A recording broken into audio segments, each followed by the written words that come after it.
The Senate has passed a bill seeking to abolish the dichotomy between higher national diploma certificate and university degree holders in the country. Hi, welcome to What's Happening. These are the top 10 stories now.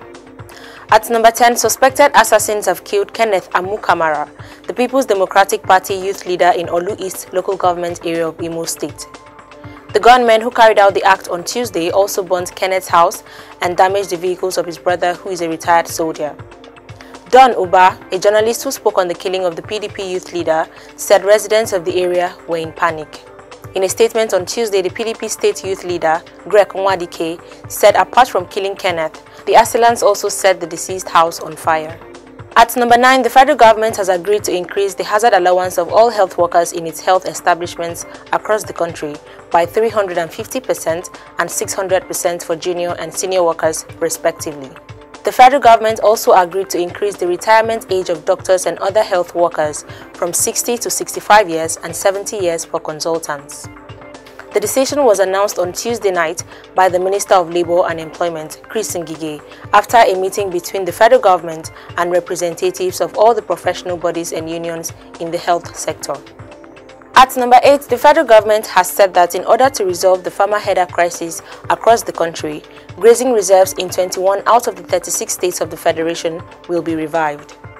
The Minister of Agriculture and Rural Development, Sabo Nanono, disclosed this on Tuesday during a webinar on Nigeria dairy industry, organized by the Policy Center of Abuja Chamber of Commerce and Industry to mark the World Milk Day 2021. The minister said work was presently ongoing with monitoring team supervising progress of works at the various centers. At number 7, gunmen suspected to be fighters of the Islamic State of West Africa Province, ISWAP, attacked a military formation in the southern part of Borno State on Wednesday. A security source who revealed this to newsmen said the terrorist group invaded the remote town of Damboa at about 10:30 a.m. with dozens of gun trucks. The incident reportedly threw the town into confusion as residents and IDPs ran for their lives.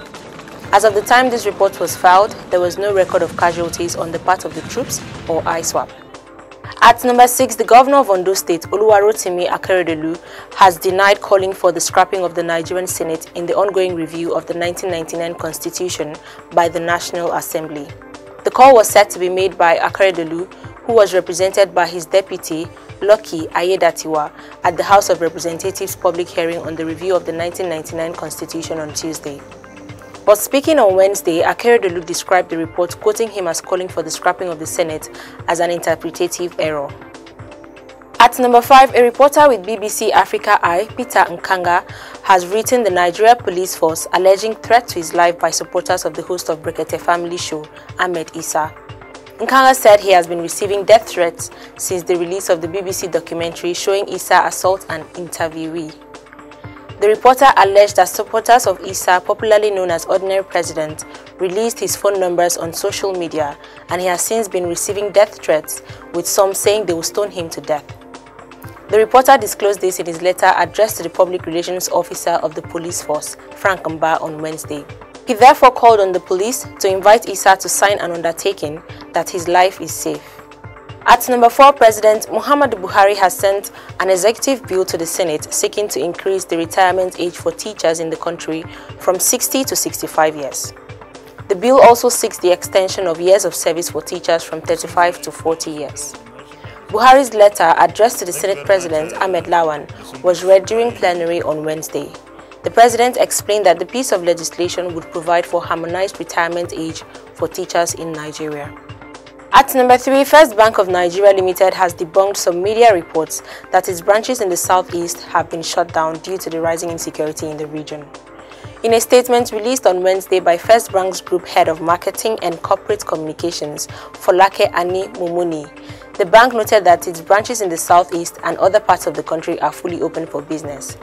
The statement read, "This is to inform the public that our southeast branches are fully open for business.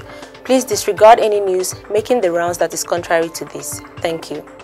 At number 2, gunmen have killed AIG Christopher Dega, a senior special assistant on security to the governor of Benue State, Samuel Otom. The retired police officer was murdered on Tuesday in Jos Plateau State by the armed men who shot him several times in the chest.